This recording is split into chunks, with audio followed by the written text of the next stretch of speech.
Go. Oh man, been a little while, eh? Been a little while for the podcast. Tad Couple bit weeks. too long. Smooth little hiatus though. Yeah, man. So originally, we was only supposed to be going a week because my boy Cam got married. Shout out to Cam and Francesca. I was in Illinois, Chicago area. They got married. So again, shout out to them.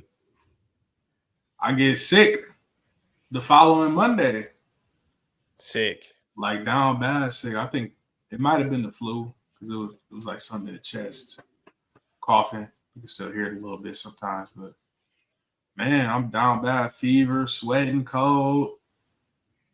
But a full 7 days back. I mean, at least you got sick during March Madness. Like, there's a lot going on for you to be watching throughout the day and stuff. So you picked the right time to be sick if there is such a thing. But here's the thing about it: I was asleep at like 6 o'clock, so I couldn't even finish any of the games for real. Yeah. I'm sleeping like Good 10, point. 12 hours, bro. Like I'm like, I can't do it today. As soon as I was done working, I'm going to bed. So I was watching some of the games, so like I could follow what's going on. But it's funny, last year I got my wisdom teeth out, so I was on bed rest last year. So You're doing this on purpose, bro. It's cool. You don't want to go to work. You want to just spam the tourney. I'm not mad at it.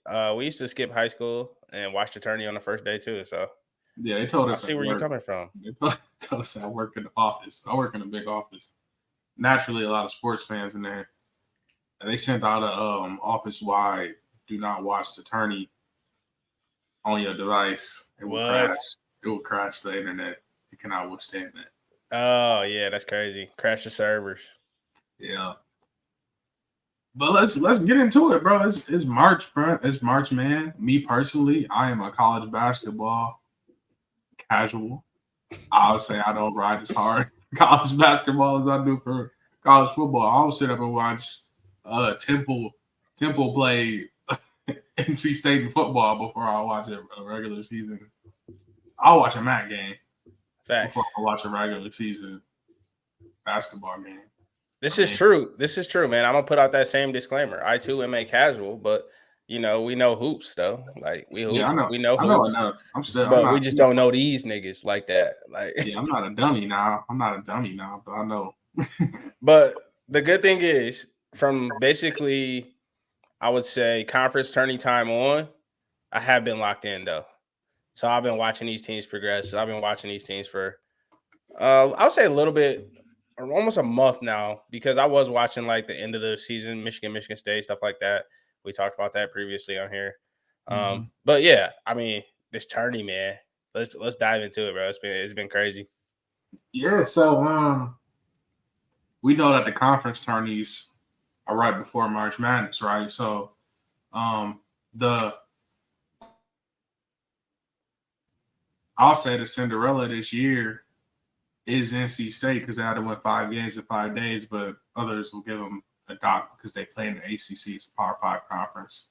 Yep. So, but when you say ACC, what do you think of? North Carolina Duke. The Dukies. Simple, yeah. Virginia, like a couple years ago. So, like, yep. That's what we think of ACC. That's top of your head. Blue Bloods, not NC State, but they have not lost in quite a while. In a minute. It's a nice treat. DJ Burns, man. DJ Burns are hooping, but the whole team is hooping. Him and the other DJ, the point guard. Yeah. I don't want to call him. Is it Horn? DJ Horn? Yeah, Horn, but he hooping too. So they just got a bunch of dogs. They scrappy. They older guys, which usually bodes well for you in the NCAA tournament. We seen the opposite go on with teams like Kentucky, where you're super young with a lot of star power. That'll get you through the regular season, but when you get to these grown men games where kind of it's an even playing field, you'll get hit with a goal key. Yeah. Oh.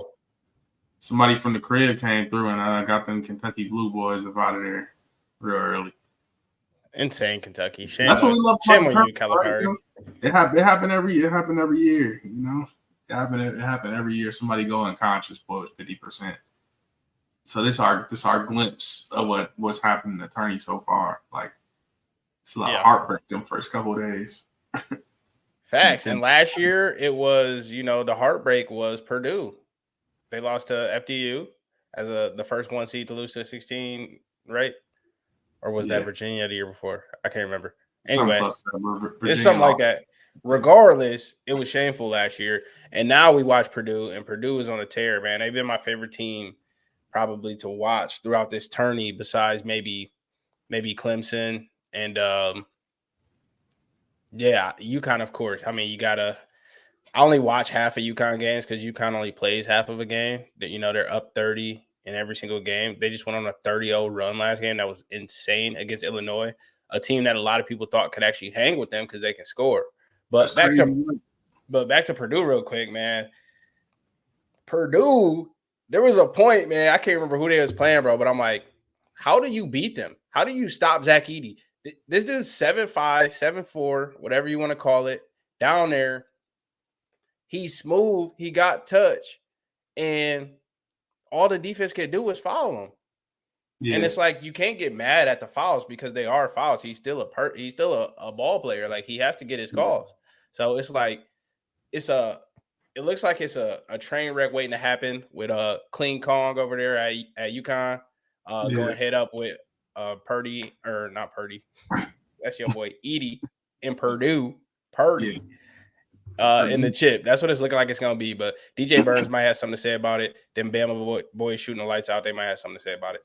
Here's what I'm saying, though, like about specifically the Purdue NC State matchup that's coming up is NC State got Filipkowski in foul trouble. They had him frustrated like pretty early, but Zach Edey been calm, cool, collected like the whole tournament. So I don't think the same thing gonna work out for them. I think because NC State was in foul trouble, they own right. Diarra and Burns was in foul trouble. DJ Burns. So I'm like, y'all can't have that with Zach Edey because once them two come out the game, it's open season. And I mean, it's got to be Diarra too, right? He has to be the one that's going to supposedly guard Edey. Is my thought. He coming off Ramadan. He on IVs. They feeding him. I know, middle and after the game, they put DJ down there. It's barbecue chicken, bro. He gonna pick on DJ, man. He gonna follow him out. He might tire him out a couple possessions, but like, they gonna pass it to the other 6'10" dude, or they gonna kick it out and shoot a three. Like, and they've been shooting well. That's the thing. Like, I feel like got him in the last turn. So it's like, oh, if you leave him alone, now it's like Foster Lawyer, the other point guard. They got dude with dreads. I can't remember everybody name. I think it's like Barnes or Brooks or something. He nice though. He was hooping last game. Like I said, casual. I don't know these niggas' names, but I can describe them. I'm not gonna lie to you. So I'm just seeing what I'm seeing on the court, the moving pieces, and I'm like, hey, they gonna be tough to beat for this NC State team. But I'm still rolling. I'm still rolling with NC State, man. Like, I don't care if my prediction wrong or right, but you like to see the underdog win. I don't have a horse in the race. Like, Michigan ain't in it. Oregon lost. Like, Dillingham, who was my favorite. I just want a good game. That's all. Bro, you know what the problem is with that though, Melly? Is it's the fact that the Big Ten ain't won a chip in, has it been like 20 years? It's 20 years. So technically, they might have inherited a championship from Maryland. I don't even know if we're gonna count that. I don't even know. Last one was Izzo, 2001. Yeah, that's what I'm saying, bro. So it's like the Big Ten got to get over this hump at some point. Like, NC State, good story, good, cool, but hey, the Big Ten got to go ahead and crack one because I know Michigan. We done been to the chip and lost. Sparty been there and lost. Sparty was there in 2009. Wisconsin went and lost. We had a lot of representation. Nobody can get over the hump though. It's crazy. I gotta so let's talk about the women's, man. Let's talk about the women's. Bro, okay, this is great, man. Where you want to start with the women's? Because We got the drama on and off the court with the women. The women's game is actually juking right now. Yeah, where you want to start, bro? We can start this one right here. Let's start with LSU. Start with this one right here, man. Start with LSU. Caitlin Clark and Angel Reese, man. Yeah, going at it. This is a dog ass game, and I think Angel Reese showed good sportsmanship by saying go win it to Caitlin Clark in a handshake line. They've both been very vocal in saying, hey, it's women's sports, we're gonna be competitive. I feel like it's the people that are casuals that don't watch the women's game on a regular basis that have a lot of issues. Like it's somebody right here. Like they in there. They in there arguing. Like they get so much hate, bro, for just having sportsmanship. Yeah. And they want them to beef so bad, but it's people in the comments that's beefing the most out of it. And you got your hero and your villain, whoever you is. Exactly. And it's great. It's just if people are talking, it's good for the sport, man. Simple as that. But like I had to explain the whole shout out to JB. What up, JB? Been a minute, eh? I had to explain the whole Hailey Van Lith of it all to my brother today. Like, he didn't understand that she was at Louisville and she was a dog. And Caitlin hit her with the "you can't see me" last year.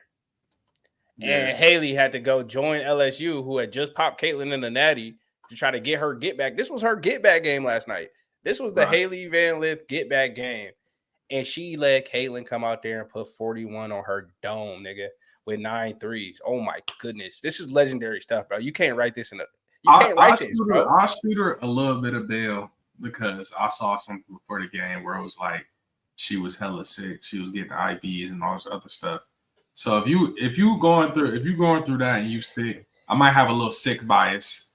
You going through all that and you sick, and then you got to come out there and guard arguably the greatest women's college basketball. She was gonna be sick regardless, trying to guard. You got a long night. She was gonna be sick one way or the other. She got put in a washer machine, a blender, and a roller coaster, bro. She was gonna be sick. And that's on the whole. And I'm gonna put that on the whole team too, because I'm like, she coming down the court shooting it at will. But what can you do except for throw your hands up? These is tough shots she hitting. Yeah. It's like Dame. Like when they on with Steph on, like. You can put a hand up, but it's not really the rim this big. Like, yeah, there's nothing you can do. It's just greatness. You can't stop it, bro. Great offense beats great defense every time. Because if it don't, it ain't great offense. So yes, bro. I mean, there's nothing she could do, but it was like, I guess there was also a little controversy after the game. Angel Reese crying at the press box or whatever at a little post game interview. Yeah, and people were running with that, like, talking about how Angel Reese is like, she's this biggest bully on the court and all this stuff. But when she loses, she want to cry and play the victim. I'm like, nigga, wait, hold on. Slow down. Let's separate this for a second. There's a big difference between talking trash on the court with your competitors, especially if y'all both jawing. Like Caitlin Clark be talking, nigga. You got to talk back to somebody like Caitlin Clark. This is what they sport need, though. Like, this is what they need, bro. But this is my point, though. This is the problem. They're saying if Angel Reese won that game, she wouldn't have been crying in the post game talking about she's a victim being sexualized and all this stuff. Like, they're like, she would have never brought up none of that if they would have won the game. And then, like, so that's the big controversy right now that I've seen recently on Twitter. Like, they just crying about Angel Reese playing the victim. And it's like, bro. Oh yeah, I'm reading right now. Let me just throw it up. I'm gonna present it. Yeah, go ahead. Let me present that joint because they got the full. You know what I'm saying? Yeah, I'm just paraphrasing here. Yeah, I'm gonna read the quote. So I've been through so much. I've seen so much. I've been attacked so many times. I'm still a human. They got the audio? No. I want the audio.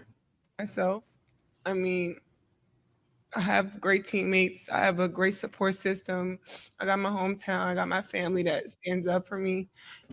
I don't really get to speak out on things just because I just try to ignore, and I just try to stand strong. Like, I've been through so much. I've seen so much. I've been attacked so many times.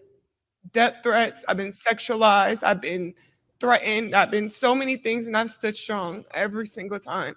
And I just try to stand strong for my teammates because I don't want them to see me down and like not be there for them. So I just want to always just know like I'm still human. Like all this has happened since I won the national championship. And I said the other day, Okay. I got You it. get the just, yeah. I got it. Yeah. But yeah, I'm seeing it right now in the comments. Is they like, yeah, she would have won. She would have been yapping. She doing all that talking and then want to pull the victim card. Yeah. Like, yeah. So I mean, I don't know what people expect, Melvin. She Like- their girl. And again, like I don't want to play the like the gender thing. Speak on it, man. But they girls, bro. Like they emotional. They emotional in the wins. They emotional in the losses, just like how the man is. Would a man probably say how they've been sexualized? No, because they don't go through that, obviously. But if you got her up there, she gonna be emotional. She gonna be emotional in the loss. Right. That's just what it is. But like, is she coping? Yeah. Let's call it what it is. I said all that to say, is she coping? Yeah. But you fresh off. I want to put this in perspective for y'all, right? Mm. You've been like darn near year round. You almost ready to go back to back as a champion. Y'all trying to repeat. It's hard to repeat. Mm-hmm. And you don't came all this way, and then you lose, like that to somebody you beat. Yeah, and you got to go get right up on the stage. They send you right up on the stage after the shower. Sit down and answer these questions.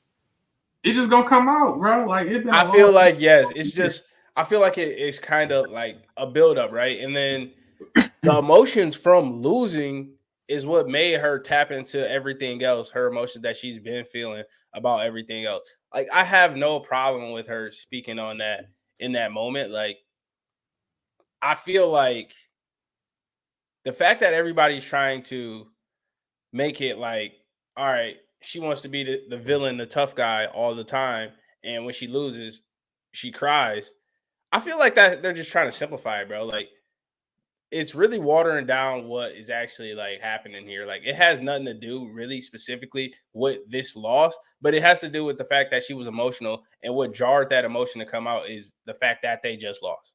If you get what I'm saying here, bro. Yeah. So it's like, let that girl live, man. Like I'm an Angel Reese fan. If you can't tell, I'm gonna defend her. But yeah, let that girl live, bro. She just balled out. Niggas don't understand that she fouled out in that game. She didn't even get to finish that game. Like yeah. And at one point, she did go through a cold streak, but at one point, she was on pace to triple-double in that game, dude. I mean, steals, assists, boards, points, everything you could ask for. She laid it all on the court. Shout out Angel Reese, though. Yeah, no, I guess yeah. But the show must go on. So now we're gonna see UConn, Iowa. But Paige, let's talk about Paige Beckers and Juju. Yeah, they got a nice little duel last night. The rookie and the vet. They called it the rookie and the vet, man. I only got to watch probably the first 2.5 quarters before I tapped out. All I know is Juju gonna be a problem, man. I know they lost that game, and I kind of expected them to lose that to UConn. Yeah. But Juju gonna be a problem, bro. When I watch Juju hoop, the player she reminds me of is, I would say 2013 Paul George. Like she's more athletic than everybody on the court. She's tall. She's a big wing, two-way wing. She getting to whatever spot she wants. She pulling up over you. She getting to the cup. I mean, Juju's gonna be a dog, bro. She has potential to be like one of the best girls I ever seen play, bro. So shout out Juju on a good record-setting freshman season. But Paige, man, this is what we've been waiting on from Paige, right? Yeah. I mean, she out with injury last year. Now she's back. Now she's back. Number 1 overall player in the country. And now she get a chance. Gino Auriemma was talking all that cash. Paige the best player in the country. Now we about to see it head up against Caitlin Clark in the Final Four. Oh, we gonna see. May the best man win. Because I would say their supporting cast is probably around even.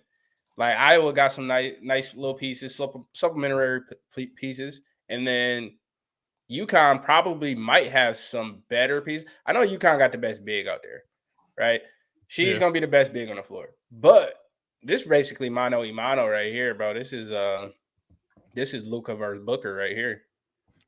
Yeah, but they shooters be on. Like last night, if Iowa shot the ball very well outside of Caitlin Clark. I mean, because she gets so much attention. Like if you don't make them shots or you don't cut to the basket, you gotta hit. You gotta hit. Like if I'm passing it to you, you're probably gonna be open because they send the help. So facts. Hey, round ball is the sport, but the weather off a hard ball type shit. JB, where you at, dog? Because we're here in Michigan, man. It's raining cats and dogs. It's raining like crazy. I guess it's spring though. So it is what it is. But we still covering women, or we South Carolina winning it all. Go ahead. I got South Carolina as well. Big dog coming. Big dog coming, man. That's my last point. That's it. Let me share this. So we got some funny news coming out of the NFL. Aaron Rodgers, hilariously small bonus for the 2023 season. So it looks like Aaron Rodgers got paid an $81 bonus. That's what it is. This article kind of trash, but like he got an $81 bonus. That's what 4 plays get you? That's what 4 plays get you. That's the incentives that he met. Yeah. That's not bad. You get $20 per pass attempt. It's not a bad life, man. I don't know, bro. I don't know what to say. Like $81 for that's funny. They might as well kept that, bro. Yeah, what is it? Where is Aaron Rodgers gonna do at $81 at this point? Get some. Nigga make $50 million a year. What he gonna do with $81, dog? I'd have been mad they sent me that check if I was A-Rod. Yeah, that's vending machine money. Go ahead. Yeah, that's go ahead, bro. So what we didn't cover because there's so much happened since we last recorded. Justin Fields went to the Steelers. We didn't touch that yet, did we?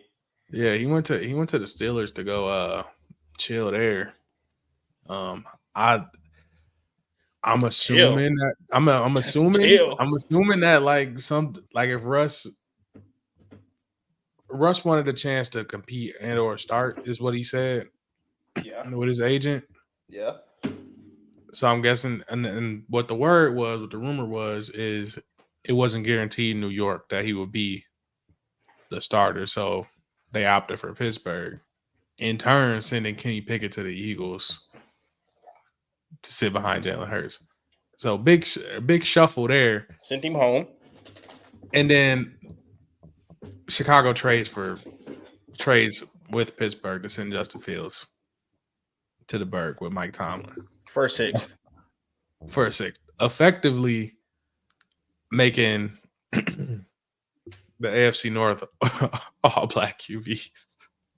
Oh, except for Joe Burrow. Almost. They was almost there. But yeah. Someone consider. No, I'm playing. But no, so he finally like I'm gonna say what I'm gonna say about Kenny Pickett. He got a limit. But absolutely. You got Russ and Justin Fields, who Justin Fields, I don't know how much of a mentor Russell Wilson gonna be because he comes off as that I'm on business type of guy. So I don't know how much of a mentor he gonna be to Justin Fields. But I'm assuming with the culture Mike Tomlin got there in Pittsburgh, if he gonna be going for that type behavior from Russ, or he gonna be like, hey, y'all need to figure it out together. It depends on what type of behavior you're talking about, but like the superstar prima donna stuff is dead. That's dead. The Mr. Unlimited, you gotta call him to call me. Yeah, my own office in the football facility. Yeah, that's dead, bro. Yeah, so I'm wondering how much of a mentor he gonna be. It sounds good in theory based off Russell Wilson's play style and Justin Fields' play style. He could learn a lot from Russ. Hey, it's funny. Let me stop you real quick. Russ did something I've never seen a quarterback do in my life. You rarely see it from a running back, or sometimes you'll see it from a receiver, possibly. That nigga's had the nerve to recruit. I mean, not to recruit, but to tweet our QB room about to be crazy. That is not a thing. What are you talking about? Our QB room? Is you planning not- on? Is y'all planning on having a 2 quarterback? Like, Two of y'all on the field at the same time? yeah. Like, that's what no, bro. Like, it's almost like I gotta try to be cool and say something that's like, I'm cool with this. Like, I'm not threatened by this. So he goes on Twitter and says our QB room about to be crazy. Like, nigga, what are you talking about, Russ? he's feeding into what people want, which is the development of Justin Fields. Absolutely not. But Not like even. that. But that's what people you don't believe what that people want to see I don't Justin believe- Fields get developed. Or No, I do. I believe that. I'm just saying I don't believe that that's what Russ is like doing, bro. I feel like Russ is just the nigga was threatened and he's awkward and he didn't know where to go with it. And he's just like, oh, he thought he was the face of Pittsburgh. He like, okay, Kenny Pickett definitely don't want to battle with me. He talking to his agent. Yep, they're about to shit Pickett. So let's slide to Pittsburgh. He gets there. Next thing you know, he chilling with Ciara on the couch. Justin Fields on his way to Pittsburgh. And the nigga ain't know what to say, bro. So he like, our QB room about to be lit. Like, that's something I've never seen from a quarterback, bro. He could have Not said at any level. He could have said nothing. That would have been the best thing to do. I would have felt a lot better if he said nothing. No doubt about it. That would have been the best thing to do. Because what do you mean your QB room is about to be amazing? But all right, let's talk about where said QB is about to go, which is Chicago. Caleb Williams. Mm-hmm. It seemed like it's a done deal because Justin Fields is going. I know he was going back and forth with it. Also, before we even go there, real quick, I do love the landing spot for Fields. I think it's a good spot for him. Him being a mobile quarterback, being with Arthur Smith, a guy who's worked with a lot of mobile quarterbacks in his past and gotten the most out of them. I think he'll help him play a lot more efficiently and potentially, resurrect his career. So I feel like he's in a great spot, great defense. He'll take care of the ball. He was playing some of his best ball at the end of last year. And we've seen what he's done in the past. So I'm happy for Justin Fields to go to a program. Yeah, a solid program. Off the ball. They got two running backs. Like Pittsburgh. It looked like Najee getting his shit together. Warren is nice. Yeah. They can run the ball. They can do some things. They got a receiver out there. They got a knack for drafting receivers in Pittsburgh. But, yeah. Yeah, so I like the head coach. You got stability at head coach. You got somebody who's been there a long time. They got a new coordinator in Arthur Smith. So yeah, I like it, bro. So back to the draft. Yeah, back to well, we know about number one, so let's just talk about what do you think Caleb Williams is gonna do in Chicago? Better or worse? I feel like we already touched on this. 7 and 8. I told you that Caleb was my favorite prospect in this draft. I still stand on that. He's leaps and bounds ahead of everybody in this class. The fact that he has such a good, I don't think Keenan was there when we even talked about this last time, but now that he has like a solid receiving core with Keenan and Mooney and DJ Moore, solid offensive line, okay, but a good run game too, right? Like DeAndre Swift back there. I feel like Caleb is going to have a chance to have one of the most productive rookie years that we've seen probably in a long time, probably somewhere around CJ Stroud, maybe a little bit lower, but like that's a big ask. I mean, look at the weapons CJ had. He had Nico and Tank and Singletary playing out of his mind, like all his weapons, Dalton Schultz. Those weapons stepped up for CJ, got him a lot of yak. He took care of the ball. Caleb is set up in the exact same way in that Shane Waldron offense. They'll be fine, man. I feel like he has a chance to, basically recreate CJ Stroud's rookie year, maybe even do more, especially in the NFC. The thing that worked out in CJ Stroud's favor is kind of the flux that was the AFC South, right? Like, yeah, Jacksonville had the ups and downs. The Colts thought they was gonna have Anthony Richardson the whole year, but they didn't. And then, the Texans come through, peak at the right time, got the right head coach in, everybody balling, everybody on the same page. Yeah, I feel like that's not so much. I'll probably say right now in the most unstable position is like the Vikings because we just don't know who's playing quarterback yet. Absolutely. But the odds had the Lions at 1, Packers at 2, Bears at 3, Vikings at 4. And Yeah, this is so before the draft, so these odds will change dramatically after draft night. But this is FanDuel just opened up the market a couple days ago for preseason over unders, all the teams, all the division stuff. So yeah, we're right back in it, guys. No break. yeah. So yeah, with that being said, I mean, I don't have no real expectations for hypercritical of everything he do just based off how he been moving so far. He ain't by Yep. himself, no. Like a lot of these quarterbacks that come in, they come in gracefully, right? Like they're happy to be there. But he knows what he is already. He carry himself with confidence and swag. So Yeah. everybody don't like that, especially out of a quarterback. Nobody, you like you said, I'm gonna steal your point. A receiver, a running back, if you got a little something to you, they're like, oh yeah, he just got swag. But quarterback, might fall into that Cam Newton range a little bit. Where they're like, I don't know about this guy. Yeah. Sometimes he ain't playing the game. He ain't playing. You might fall into Aaron Rodgers territory. Guy's kind of Hopefully an not. asshole. Yeah. You don't want to be But on he that did. side. So be damn good. So you could be kind of an asshole and be damn good. But yeah, that's the most I'm gonna say out of Caleb. Are we gonna talk about good old JJ?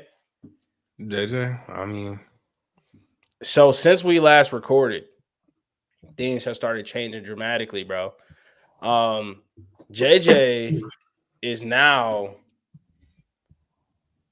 talked about as being the number 2 quarterback off the board here.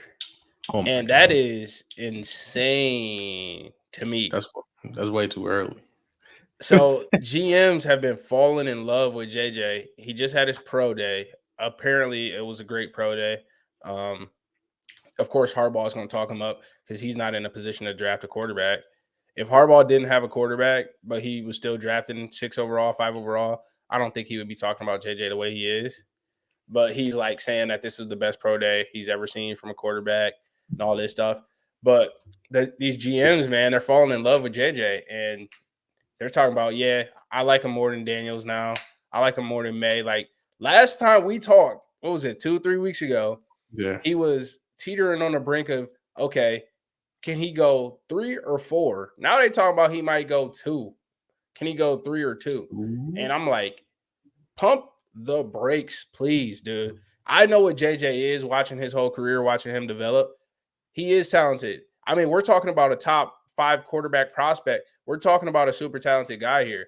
If we're talking about a top 7 quarterback prospect, we're talking about a potential NFL starter. But for them to be throwing him in at 2, I'm telling you now, they're gonna pump him up to the point where his fall is gonna seem so drastic, even though he's always been who he is. You know what I mean? Yeah, I mean, So I hate it for him, but I love that he's getting recognition for what he did because I think he's a lot better than people think. But 2 overall, man, when you got Drake May out there, who I like better, you got Jaden Daniels out there, who I think could be better. You got, Michael Penix. I got Michael Penix over JJ McCarthy, in my own personal opinion.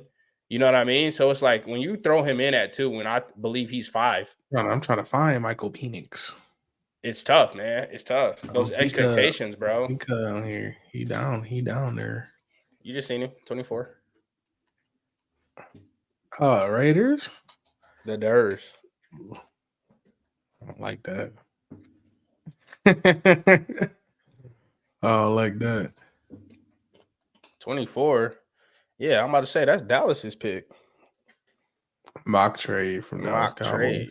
Hey, y'all might as well scoop him. I like that better. Come on. I'm with it. Come on. They're already saying y'all can get rid of Dakota. But man, We can talk that situation later. I've been I got stopping. some opinions. I don't really like looking at mock drafts too much because I feel like somebody gonna pick too high. Like this gonna end up being like a DN or some dumb shit. Yeah, it's always a random defensive end goes way before he should. Yeah, like this a ton of skill. Like right now, like he should be like way up there. Like, hey, these two right here need to be somewhere around here. I know Knowing these New teams England, man, they would mess around and grab Joe Alt. That's what I'm saying. And just like, and then fuck around getting Michael Penix later on, somehow, some way. Like, Yeah. And that's a lot. That's a lot. That's a lot to think about, bro. But I don't think JJ should go that damn high. Me neither. I don't think he should go that high. And like, it ain't even on no hate and stuff. But it's like, do y'all really want to? If you a GM, you gonna hang your hat on that? I mean, we're Michigan fans here, so if y'all think we hate and y'all wilding, this is just a true assessment of, I mean, what I believe his NFL ceiling is. Like, if JJ goes to the right spot, he could be Brock Purdy 2.0. He could be a better version of Brock. Say if he goes to Minnesota and he gets all those weapons, somewhere like that, bro. He could be a Purdy 2.0. You got a good defense around him, all those weapons.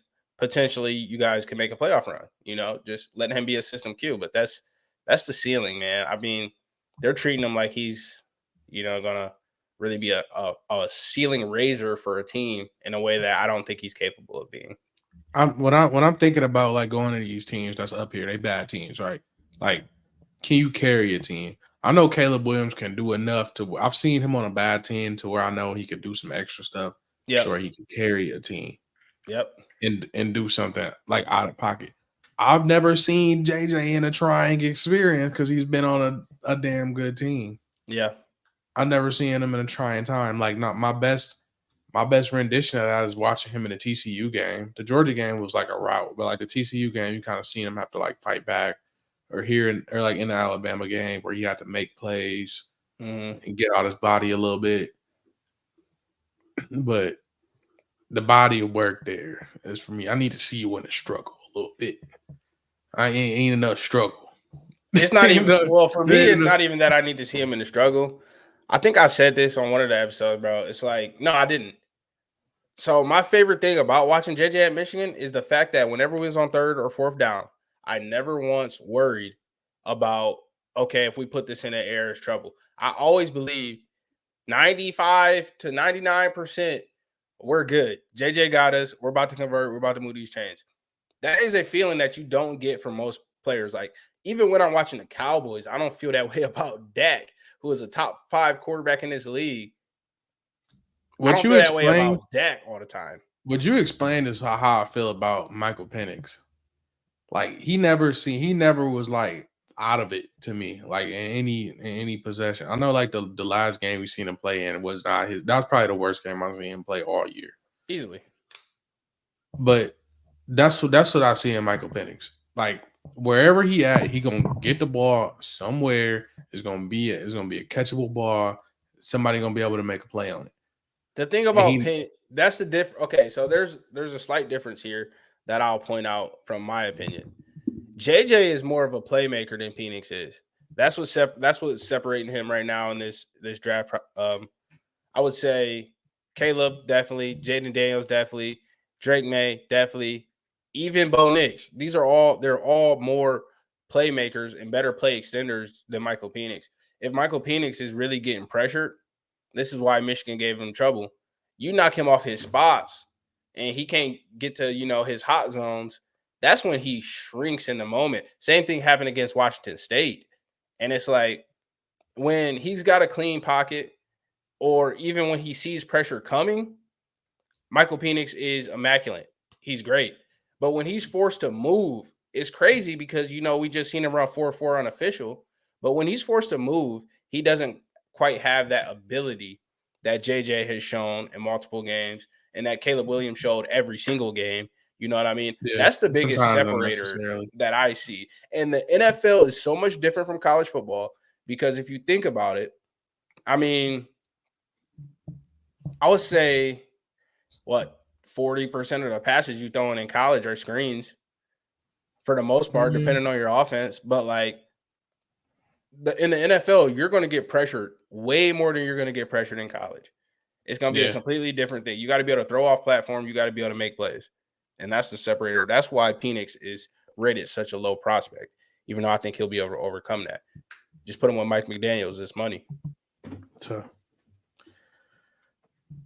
Oh man, how I forget about this, bro? I just had to think about this, bro. We talk about this mock draft. We had a rookie receiver have a crazy breakout year last year, who's in big ass trouble right now. Rashee Rice, man.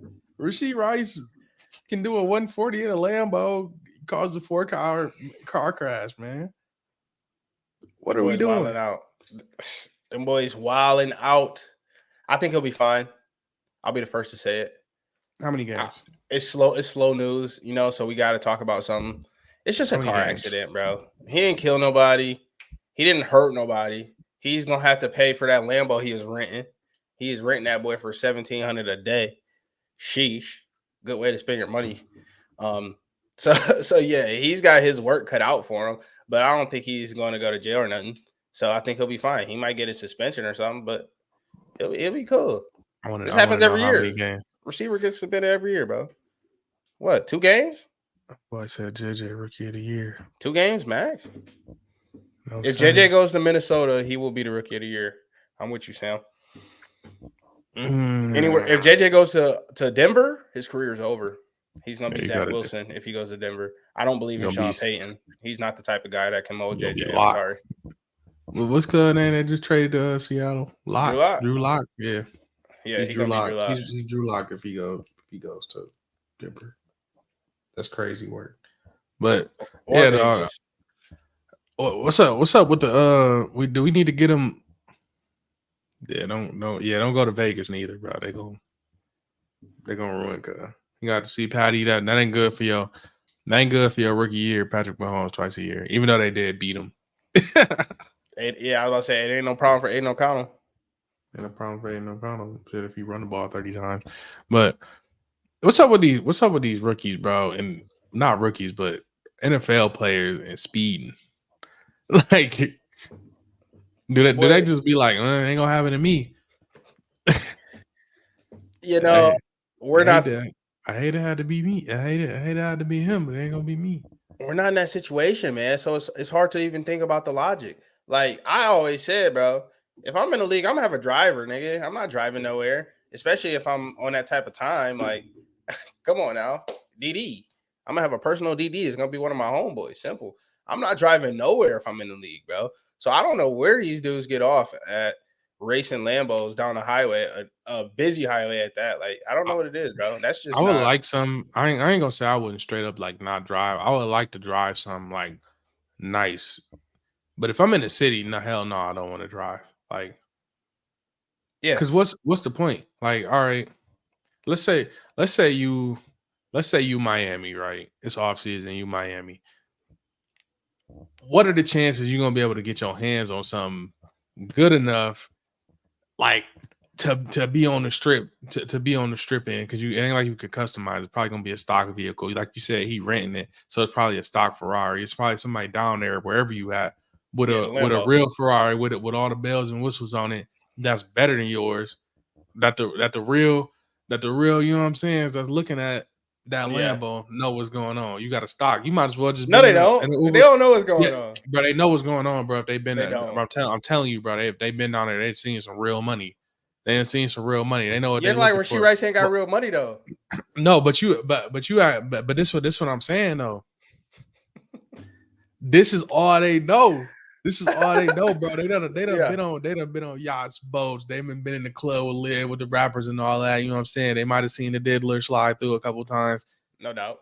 They know if that came from the rental place. They probably seen somebody last week pull up in the same Lambo. So yeah, they go see the plates and stuff. Here's what I'm saying. They hip. You're right. Let me land this one. Get the Uber XL black. You know what I'm saying? Black it out. Yeah, it just come that way because it's gonna give off the same. You can still hop out with your ice, you know what I'm saying? Whatever you're doing, Micah Mary, Gucci, whatever you're doing, and get the same effect. Yeah, and you ain't gotta drive.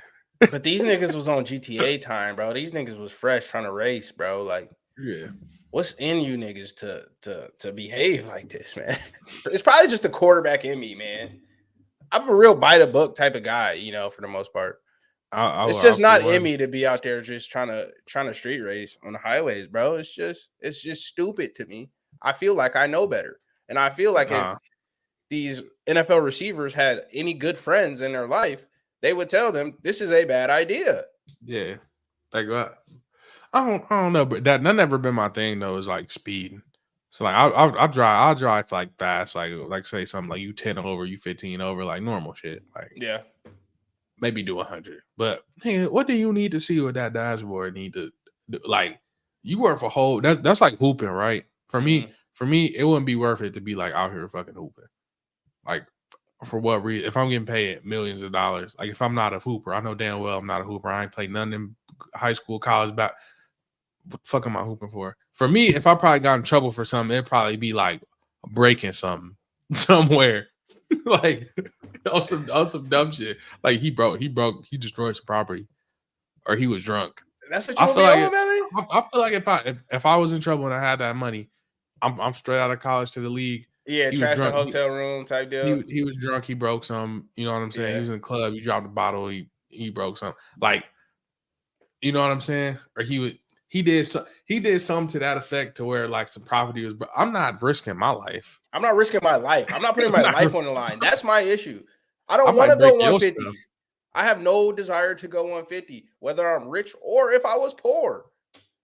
And I somehow got the keys to a Lambo. I'm not gonna push it as fast as I can. My life is still on the line here, man.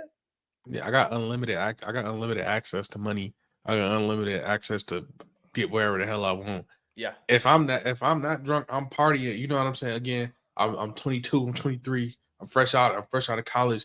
Nigga, I'm not driving nowhere. When I was at DU, I didn't even drive nowhere. Mike drove.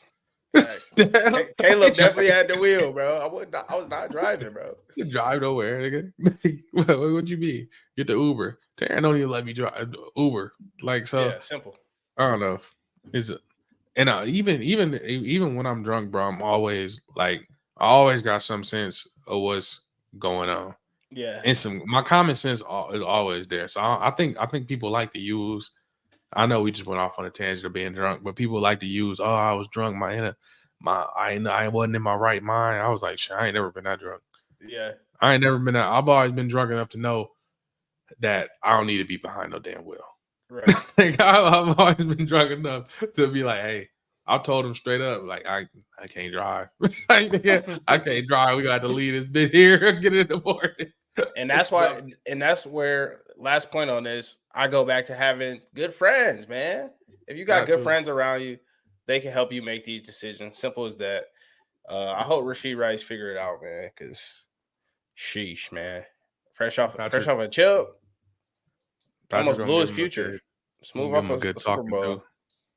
Patrick ain't gonna say nothing, bro. We know Patrick. Patrick don't care. Can't even get his daddy.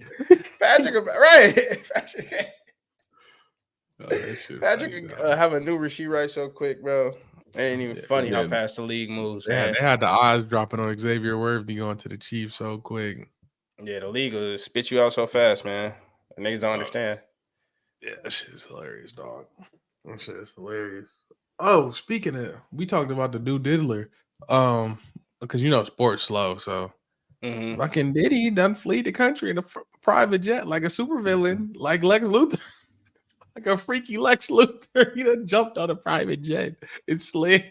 Look, man, slid to a country with no extradition laws. Look, bro, I'm gonna lead this conversation for you and Mike, and maybe Caleb if he want to dabble, because Caleb do be having the rawish Sean John velours, so maybe he has an opinion. But I'm gonna lead this to y'all niggas, man. I had to speak on it on the internet, man. But that's crazy. That's crazy work. That's crazy work from the '90s. And I recently watched Quiet. We done with the '90s. We might be done with the 2000s too. Shit, that's tainted now. Everything I watched. I watched. You want to know something funny? I wanted to be like an actor on these shows. Like if a motherfucker was you look like a Courtney in the House type nigga. I like to shut your ass up. I talk to I think I'm in the house, nigga. What you mean? I'll listen to people, and it's like I think I asked like my coworkers or something, like, what did y'all want to be like as kids? And they like was saying like professional athletes and all this stuff. I was like, damn, I wanted to be on Hannah Montana. I wanted to be at PCA. Like I wanted to be at PCA, Bro. nigga. Like Everybody went to go to PCA though. That's different. I'm Niggas like, went to bro. slide to PCA.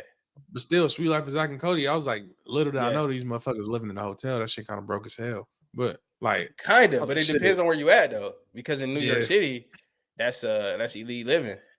yeah, that's super elite living. That might cost you 10 bands a month. But Yeah. here, I'll say that to say, nigga, All the I'm shows here we with- grew up on, man. all the shows I grew up on, Tainted. these adults was on the sets on BS. They got Apex editors on the set going like, you know what I'm saying? I still gotta watch the doc, bro. I only watched You gotta- episode 4. Ain't that crazy? Like I didn't. It's pop only- it off with one. I popped it Oh, off you with watched- 4. That was that's it. the last episode. Okay, Yeah, you that's gotta what I watch. thought. You gotta watch them all. I'm sick how they did my dog Drake. I'm sick about that. I'm like, I Yeah, watched I'm not Drake and yet. Josh. I watched Drake and Josh, all these shows, Amanda show. You know what I'm saying? That's what got me. That's probably why I'm tearing in there right now.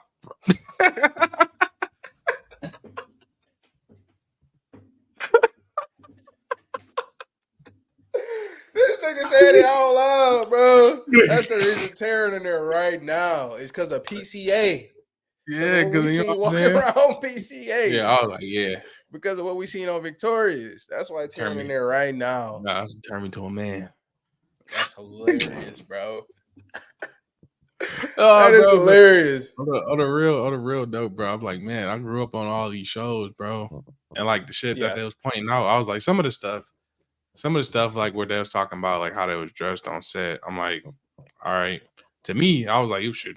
I don't even think nothing of it. Or like some of the jokes, I didn't really think nothing of it. I thought there was weird jokes at the time if it was something that wasn't funny, but they had sexual innuendos in them and shit. And I'm like, Yeah, these shows. all that stuff went over my head when I was in that era watching Yeah. that stuff. All that stuff went It over, went over my head. All the feet shit, Yeah. learning about it as an adult. Like I really didn't catch as a kid. I was just like, oh, hella weird, you know. Yeah, I was like, this probably just some, you know what I'm saying, white people shit. But yeah, facts. and then like you grow up as an adult and you realize some people that really like feet, they really partake in the foot. So You realize there's a market for it when you grow up. Yeah. It's wild. I really never really was too fond of feet, nigga, but he liked Right. it apparently. Right. I guess what's his name? Snyder? Yeah, Snyder. Niggas Yeah. is in the Snyderverse, bro. Snyderverse is tainted. And I'm like, damn, nigga, that was my whole childhood. And they Yeah. was going through it. These child actors was going through it. And all of them said, they talked about, would you put your kids into that? And I was like, no. And they was all like, no, immediately. Wow. So I'm just like, man, thinking about it, what they went through to entertain us. And now it's fucked up, bro. It's fucked up because I'm like, damn, nigga, I was entertaining. I wanted to be like them. And they was really like doing shit to try and keep a job. Them niggas was And now- miserable and we had no clue. And A then lot they of them grow was up, miserable, bro. and then we hear about it. You hear about the stories, and it's they like, oh, this is how all child actors is, but you never really be like, well, why? Yeah. Why is that child? Why is all these child actors like on drugs, alcoholics, like going to jail? All of them, I figured it was the same reason why, you know, not all of them, but most of them. yeah, I figured it was like a similar reason to why athletes, you know, retire from sports before going pro, like college athletes or high school athletes. And then, you know, they mess around and they go through their depression. That's what I thought the whole childhood actor going to, you know, Lindsay Lohan, Amanda Bynes, all these people going through all this stuff. I thought it was on that type of tip. But then when you watch Quiet on Set, you realize, oh, no, they went through a whole different experience, which has led them down some of these paths. So, especially in Hollywood, man, it's just Yeah, it's you got crazy. your parents with you too. Your parents like kind of in a rocking a hard place because they don't know whether it's gonna ruin your career, your child career or not, and money involved. It was a Mhm. black kid on there. I can't remember his name, but he was like, I was trying to get my family out the hood, and Yeah. then he was like off the season. He was like off the show like the next season or some shit, and he was sick about it. I'm like, bro, you was a kid. For me, I was like, when I grow up, but I'm like, as a kid having that on your shoulders, like, yeah, I gotta Mhm. put on. I gotta put on right now. Like as a parent, I'm like, you gotta tell your child, like, nigga, I'm your parent. Like, Yeah. you don't gotta do that shit. That's why it's so, so bad when the child is the breadwinner. That's the issue, right? The whole family dynamic is off. And they were also talking about how so many of them, were, filing for emancipation and trying to be emancipated and stuff. And it's wild stories. It's like, where do you turn? You can't trust your parents. If you can't trust your parents, and then you go into work and getting abused by the adults while you're a kid. So wild, man. I gotta really tap into the rest of the episodes if it's like that. It's trash. I watched it because like everybody got their like little. I'm on YouTube all day. Like everybody got their little synopsis on it on YouTube. I watched a couple videos and clips. I was like, I need to watch it all the way through to see what's going on because everybody got their little opinion on it. And I was like, man, let me just see it for myself, bro. Let me see it for myself. And I was like, damn, these is kids. Like these is kids. Like you 7, 8.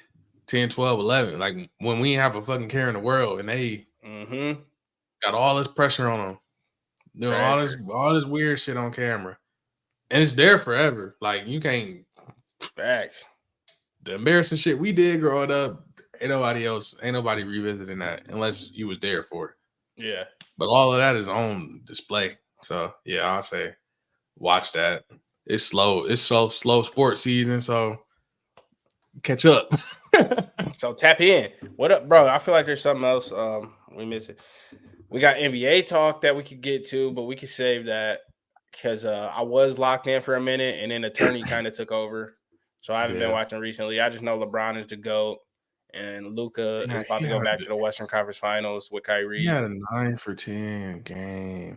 And Zion Williamson might be the best point guard in the league. That's all I know, bro. That's all I know. The hip drop tackle. Oh man, the hip drop, the swivel hip drop tackle. Yeah, I got a theory on that. Talk to me. So they're gonna call it like how they call roughing the passer, right? Remember last year when like people was like falling on top of quarterbacks and they was throwing the flags and stuff like that. Yeah, I feel like it's gonna be plays not to that fashion, but it's gonna be a few plays.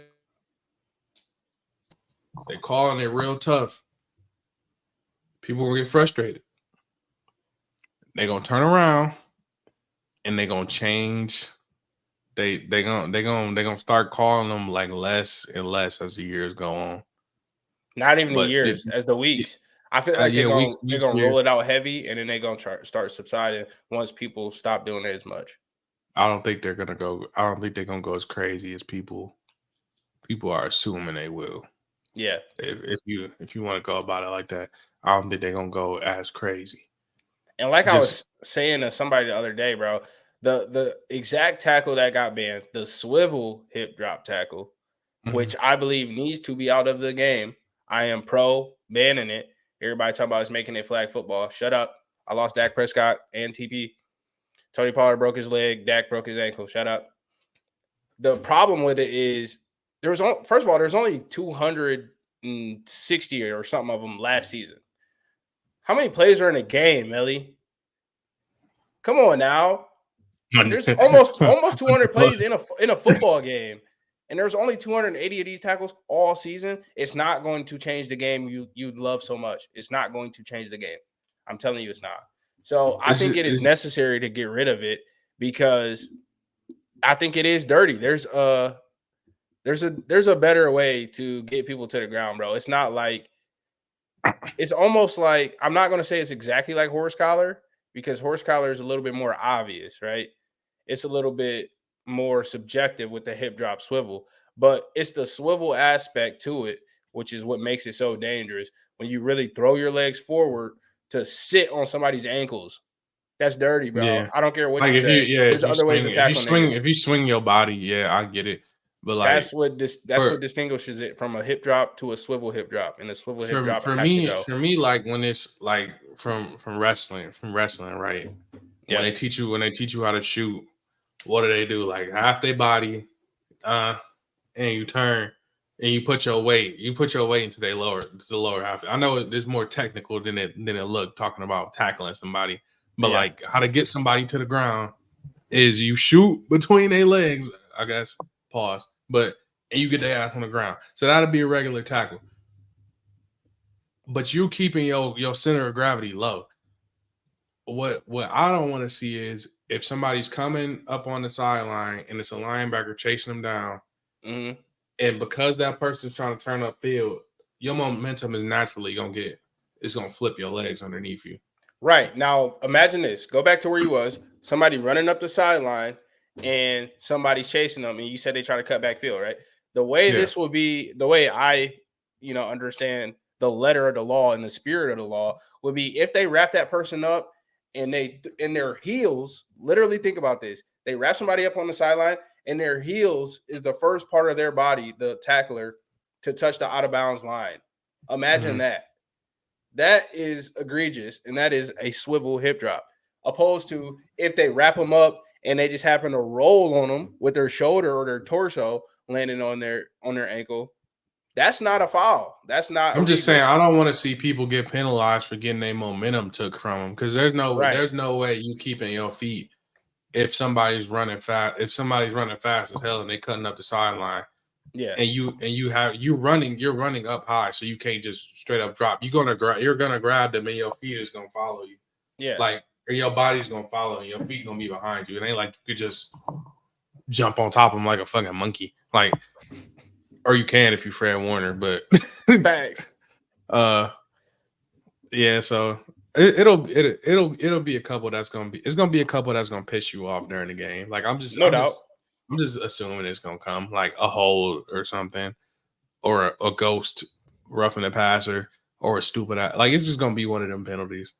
I don't think it's gonna ruin the violence of the game. But we got a brand new fucking kickoff. That's what I saw. Yeah. It's a brand new fucking kick return, kickoff, whatever you want to call it. KaVontae Turpin about to go nuts. Yeah, but I think I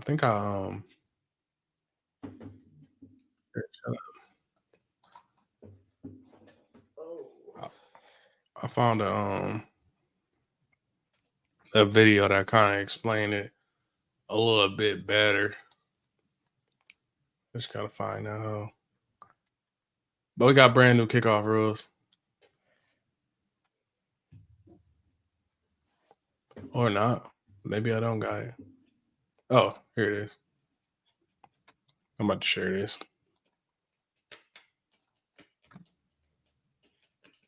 We got brand new kickoff rules, cuz for the ill-informed. Your kickoff team and your return team lined up about 5 yards away from each other. The kicking team It's about to be will funny. be lined up on the receiving team's 40-yard line. The receiving team will be lined up on the receiving team's 35-yard line. The only people who won't be on the 35 or the 40 are the kicker and the returner. The returner will be back near the goal line, wherever returners go. Kicker will be back at his own 30-yard line, where he will be kicking the ball. Those are the only two people who can move before the kick. Once the kick happens, the kicking team's tacklers, the coverage team, cannot go for the returner until he catches the ball or until the ball bounces. Goodbye. Then you're also my nigga Turp about to get off. Touchback options. If the ball does not make it to the receiving team's 20-yard line, it is considered out of bounds. The receiving team gets it at the 40-yard line. Yeah. If the ball is kicked into the end zone on the fly or out of the end zone, you get a touchback, but you get it at the 35-yard line. And then finally, all they starting you way fucking close. 20-yard line, rolls into the end zone. You get a touchback, but at the 20-yard line. And then finally, the onside kick will effectively be going away unless you are trailing in the fourth quarter. And the only way you can do it is you have to let the officials know you're going to attempt an onside kick, and then the other team will know that you are attempting an onside kick. So there are no more surprise onside kicks. That's kind of ass. But when the last time you've seen when the last time you seen an onside kick? A surprise onside kick that actually was converted worth anything, man. It's been so long. You get maybe one a year, if that. So most of the time, it's obvious they go onside kick anyway. So I know sometimes people was like, "What you telling me you go onside kick?" I'm like, "You damn near telling them anyway. You know what's gonna happen." So I ain't want to forget that one. I know that was a last. big. lot's happened, man, since we've been gone, bro. Yeah, we got a lot. We got a lot to cover. We got to get back. I got to get back to my NBA shit for real. Yeah, hop back in it, bro. I'm locked in. Shea Gilgeous-Alexander, MVP. I'm serious, bro. I'm wearing yoke back to bike. He Well, probably not is back to going. back, but he going for Yeah, he probably is going to win it, but it should be Shea, if not Luke. loop. Yeah, I feel like we getting to that fatigue point where he damn near could win that bitch every year, but some LeBron shit. You talk about for Jokic? Yeah, Yeah, probably. because last year the niggas kind of ran into that with Embiid. When it was like, well, Embiid, he been healthy the whole year. We got to stick it to him this For the first time ever, and it turned out to be a good idea because the niggas hurt this year. But did you hear he's coming back next Tuesday? Well, he ain't getting no All NBA. That's all I know. Yeah, but the East playoffs just got a little bit more interesting because at this point it was about to be Boston or die trying, man. So I mean, I don't think Philly's gonna really press Boston, but Embiid, Yeah. you put him on the court, he throws a wrench in the Pacers of the world and Orlando's, those type teams that we could have been seeing. Embiid gonna get them niggas gone, so that's good news. Oh, you know what sparked it? I ain't trying to go back to this NFL shit, but since I'm looking at it, so Ryan Clark had an interview. Well, the Pivot had an interview with Derrick Henry, right? Yeah. So it got to a junction where it was like, hey, if Ryan Clark and Derrick Henry met in the hole, what's gonna happen? And Ryan Clark said he tackled 10 times out of 10.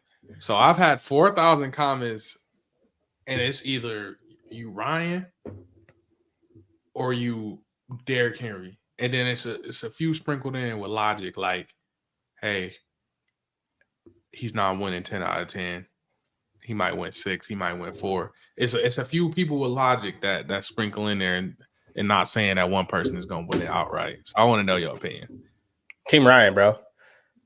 It might shock you, but as soon as I saw that, I agreed. I'm like, yes, nigga. The way they described it is like meeting in the hole, surrounded by offensive linemen, defensive linemen, all there. Yeah. So it's a tight window. Derrick Henry is not no make you miss in the phone booth type of guy. Ryan Clark is gonna come later with. I'm not saying he's gonna come smack him every time, but he's gonna wrap Derrick up and get him to the ground because Derrick is 6'2", 6'3", whatever. That's a lot of torso and legs for RC to come wrap up. And RC is the type of guy who can do that. So yes, I agree with RC. He's tackling. He shot himself. In the he shot open himself a field lot of.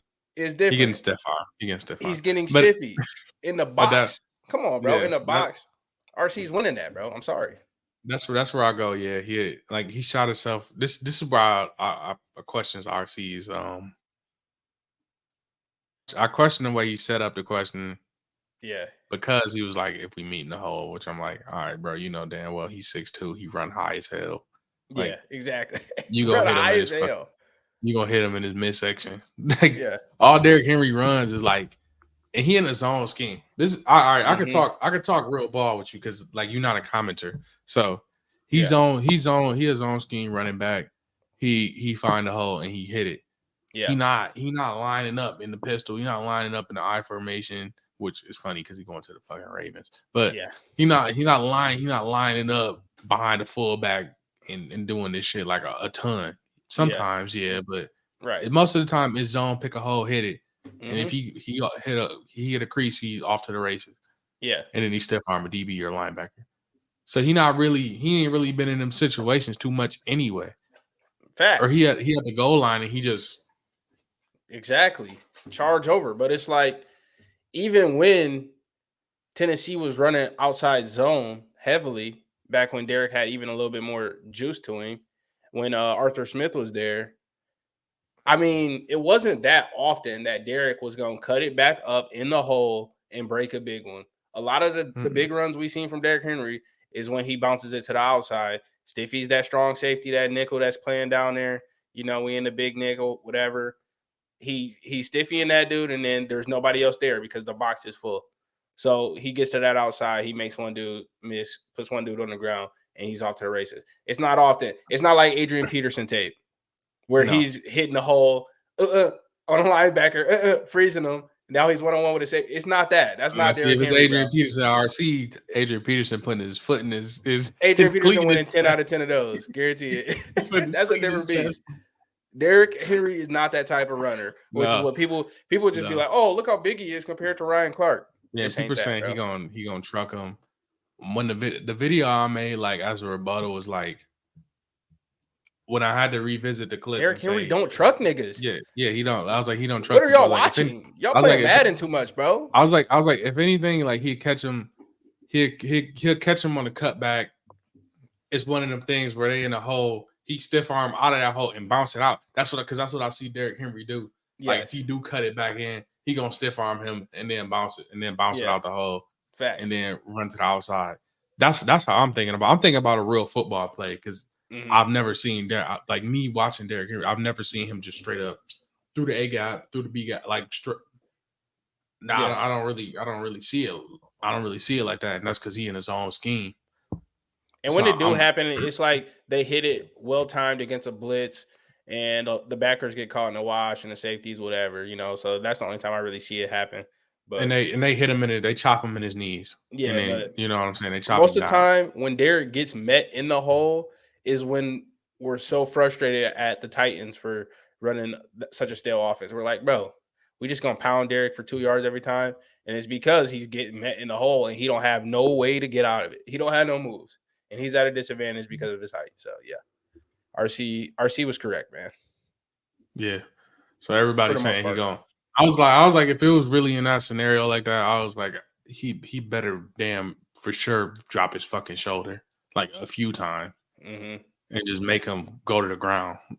But Yeah. he don't really like do that. And in the interview, he even like talked about Eric Dickerson, who was known for running high as fuck.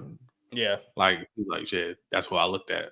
Like I mean, Eric Dickerson, I seen these tall running backs. I seen Fred Taylor Mm-hmm. like run high. So yeah, I wanted to pick your brain on to see what was. I wanted to get another like logical explanation because when I Yeah. said he'll stiff arm somebody, they was like he can't stiff arm in the hole, which I'm like, He could, but it's like, Yeah. like I said, it's won't- back to it won't look- it's back it to the won't look the outside same. zone thing. You know what I mean? Yeah. It's gonna be when he's moving somewhat horizontally. It's not gonna be when he's running downhill inside zone. He not stiffing. But I'm thinking, He'll break his freaking arm doing that. yeah, I'm thinking he stiff arm pop out the hole. That's what I'm Yes, thinking. that's what I'm saying. Outside zone. he boom, Boom. pop out the pop out the hole. That's Yeah. what I'm saying. Everybody else when they think about this is like they. That's what they thinking. I'm thinking Yeah. about a real football play. Them niggas Like, 'cause think if of you- Oklahoma drill or something. I don't Yeah. even know. I don't they're know. Like, you running them over. I'm like, nah, he not. You know, Yeah. that ain't even how you play. I said, if anything, not that how get we him, it's play. gonna be a stiff arm. But yeah, man. I don't really got shit else. We can go NBA heavy next pod because most of this stuff is just gonna be fucking mock drafts and I can't stand them. Say less.